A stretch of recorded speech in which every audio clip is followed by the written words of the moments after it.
ये विक्टिम का पिता है, माताजी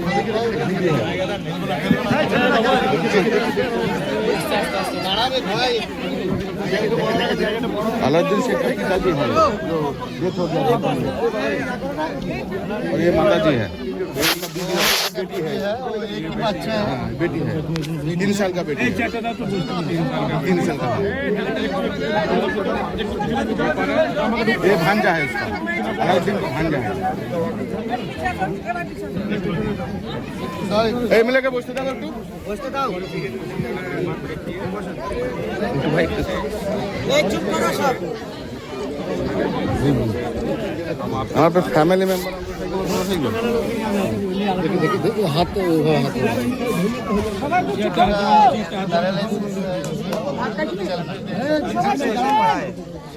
इस घर में काम करने का कोई आदमी नहीं है, एक ही था, और 1.5 बीवी है और माता जी है।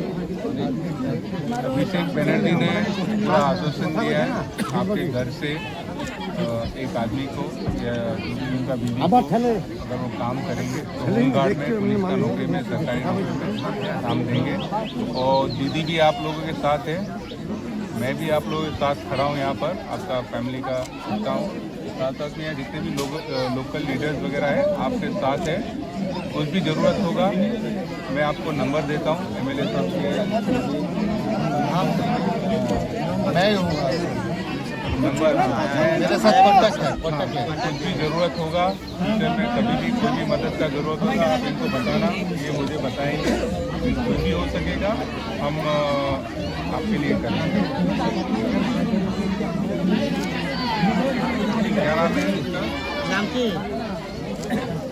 हालिमा खातून।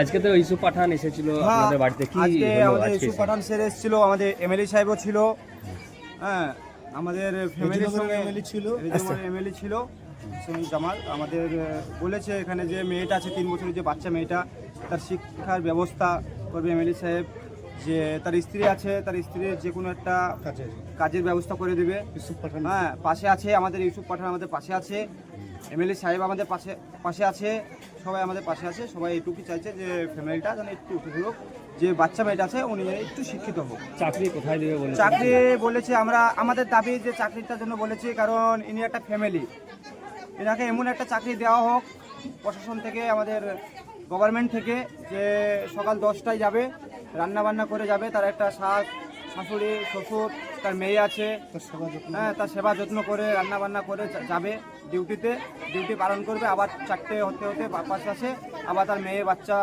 ফ্যামিলির সঙ্গে যেন থাকতে পারে, সেরকম আমরা একটা দাবি করেছি প্রশাসনের কাছে, গভর্নমেন্টের কাছে, সেটাই আমরা চাইছি।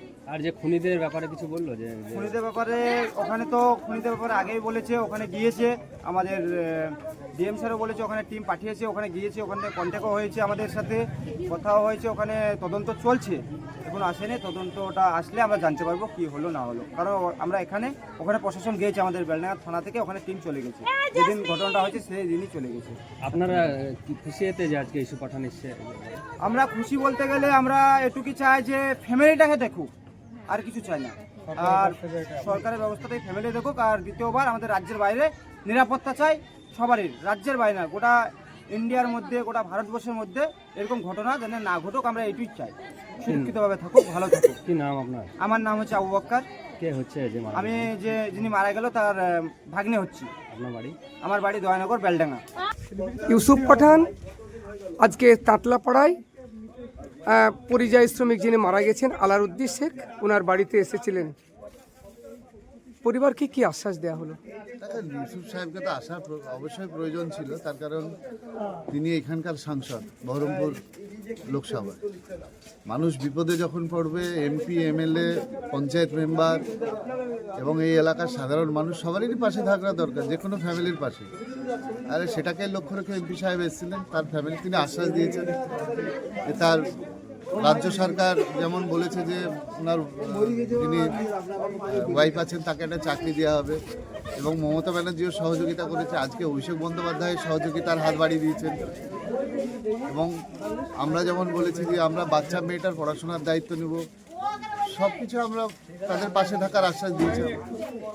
একাধিকবার অভিযোগ আসছে যে ইউসুফ পাঠানকে দেখা যায় না, 6 মাস অন্তর অন্তর আসে, এই নিয়ে কি বলবেন? এমপিরা অনেক কাজে ব্যস্ত থাকে, এমপিদেরকে সচরাচর পাওয়া যায় না। এর আগেও 25 বারের এমপি অধীর চৌধুরী ছিল, 5 বারে, 25 বছর। তাহলে তিনি কতবার আসতেন, কোথায়? এর আগে তো বেগুনবাড়ির একটা ছেলেকে আপনার দেবগ্রামে ঠেলে মেরে দেওয়া হয়েছে। কতবার এসেছিলেন, কতবার খোঁজ নিয়েছিলেন, তিনি এমপি ছিলেন তখন কতটা আর্থিক সহযোগিতা করেছেন তিনাকে জিজ্ঞাসা করবেন। আজকে দেখেন সবাই আসবে, এখন সবাই কাজ থাকে। এমপিদের কাজ হচ্ছে লোকসভায় দিল্লিতে। আমরা যেমন যেখানে যখন যা হয় আমরা সঙ্গে সঙ্গে চলে আসি। আমি 10টায় শুনেছি, যেদিন ঘটনা ঘটেছে সকাল 10টায় শুনেছি, 11টার পর থেকে আড়াইটে অবধি এখানকার লোকাল মেম্বারের সাথে কথা হয়েছে, পোস্টমর্টম থেকে আরম্ভ করে যাবতীয় কাজ। সকালবেলায় এসে তাদের ফ্যামিলির যা কাজ করার সবটাই পাশে থেকেছি, একদম মাটি দিয়া অবধি। আমরা লোকাল লোক, আমরা সবসময় আসতে পারি। আমরা লোকাল লোক মানে কি, আমি বেলডাঙ্গার লোক, আমরা সবসময় থাকি মানুষের কাছে। যে একের পর এক পরিযায়ী শ্রমিক দেখেন এইটা দেখেন মুশকিল হচ্ছে কি বলেন তো, আজকে সকালবেলায় ফোন করেছে আমার কাছে, আজকে সকালে মাড্ডার লোক, মাড্ডা আমার বিধানসভা পড়ে না, কিন্তু তারা আমাকে বলছে যে আমরা বিহারে এমন অবস্থায় যে আমরা বাইরে বেরোতে পারছি না এবং বাড়ি যাওয়ার পয়সা নাই। তা আমি বললাম দেখো একটু পর আমি আসছি, তোমাদের ফোনপে নাম্বার দাও। ওরা বললো 1000 টাকা করে খরচ হবে, আমরা 10 জন আছি। আমি বললাম ঠিক আছে, আমি সহযোগিতা করে দেবো বাড়ি আসার। আজকে মুর্শিদাবাদের লোককে শুধু বাংলা বলার জন্য বিশেষ করে টার্গেট করে আজকে চারিদিকে মারা হচ্ছে। আর সেই জন্যই আমাদের এখানেও প্রতিবাদ হয়েছে, পরপর 2 দিন হয়েছে, একদিন শান্তিপূর্ণ হয়েছে। এখন আগামী দিন আমরা কথা বলছি বিভিন্ন রাজ্যের মুখ্যমন্ত্রীর সাথে, আমাদের নেত্রী কথা বলছেন যে এই যে বারবার বাংলার মানুষকে বাংলা বলার জন্য যেভাবে হেনস্থা করা হচ্ছে তার ব্যবস্থা আগামী দিন হবে। আলাউদ্দিন শেখের যে ঝাড়খণ্ডে যে তদন্ত, সে তদন্তর বর্তমান গতিটা কি? দেখেন ওখানে পুলিশ অলরেডি আছে, ওখানকার এসপিও সহযোগিতা করছেন। ঝাড়খণ্ডের এসপির সাথেও কথা হয়েছে, মুর্শিদাবাদ এসপি এবং বেলডাঙ্গা থানার অফিসার, 2টো অফিসার সেখানে গেছেন এবং সেখানে তদন্ত চলছে। আগামী দিন যে ঘটনা ঘটেছে, যদি আমাদের সেই দেখা যায় যে যারা তাকে মেরেছে, সঙ্গে সঙ্গে তাদেরকে অ্যারেস্ট করা হবে। আমরা দেখলাম বেলডাঙ্গার থানার থেকে অফিসার ওখানে পৌঁছে গেছে, সে ফুটেজ আমাদের কাছে এসে গেছে। ডিএম সাহেব যে প্রতিশ্রুতিগুলো দিয়েছিল সবটাই যেন কার্যকারী হতে চলেছে, এই ব্যাপার নিয়ে কি বলবেন? দেখেন আমাদের মানবিক সরকার সবসময় মুখ্যমন্ত্রীর পাশে আছেন, অভিষেক বন্দ্যোপাধ্যায়ের পাশে আছেন। আগামী দিনেও দেখবেন এই ফ্যামিলির পাশে। কেন যে এই মানে যে কোনো ঘটনায় ঘটুক, মানুষের পাশে থাকা সকলেরই দরকার এবং সেই মানবিক দিক দিয়ে আমরাও পাশে আছি। গতকালকে আমরা দেখলাম বেলডাঙ্গাতে উত্তপ্ত অবস্থা, এটা কাম্য নয়। যে কোনো ঘটনা ঘটতেই পারে, তার সমস্যার সমাধানের জন্য টেবিল আছে, টেবিলে বসতে হবে, টেবিলে বসে সমাধান করতে হবে। দেখেন এখানে আমার মুর্শিদাবাদে গায়ের জোর আছে বলে আমরা 70% বলে এখানে যেমন আমরা আক্রমণ করব, বাইরেও তাহলে আমাদেরকে আক্রমণ করবে। আমাদেরকে শান্তিপূর্ণভাবে আমাদের দাবি দাবাগুলো আদায় করে নিতে হবে, কারোর প্রয়োজনে পা দেওয়া হবে না। তার কারণ আমরা যদি বারবার এরকম ঘটনা ঘটতে থাকি তাহলে কিন্তু কেন্দ্র এখানে হস্তক্ষেপ করবে। তার জন্য বেলডাঙ্গার মানুষকে, সার্বিকভাবে মুর্শিদাবাদ মানুষকে একটাই বলবো যে আমরা হিন্দু মুসলিম সবাই এখানে বাস করি, আমাদেরকে সবারই প্রয়োজন এবং আমরা একসাথেই থাকতে চাই।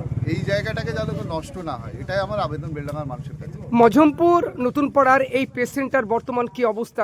এখন ভালো আছে, খবর নিয়েছি, আজকে সকালেও খবর নেওয়া হয়েছে। ওর বুকে একটু আঘাত আছে, সেটা চিকিৎসা চলছে। আমরা ও সুস্থ হয়ে এলে তাদের ফ্যামিলির পাশে আমাদেরকে থাকার বার্তা আছে, আমরা অবশ্যই যাবো তার বাড়ি।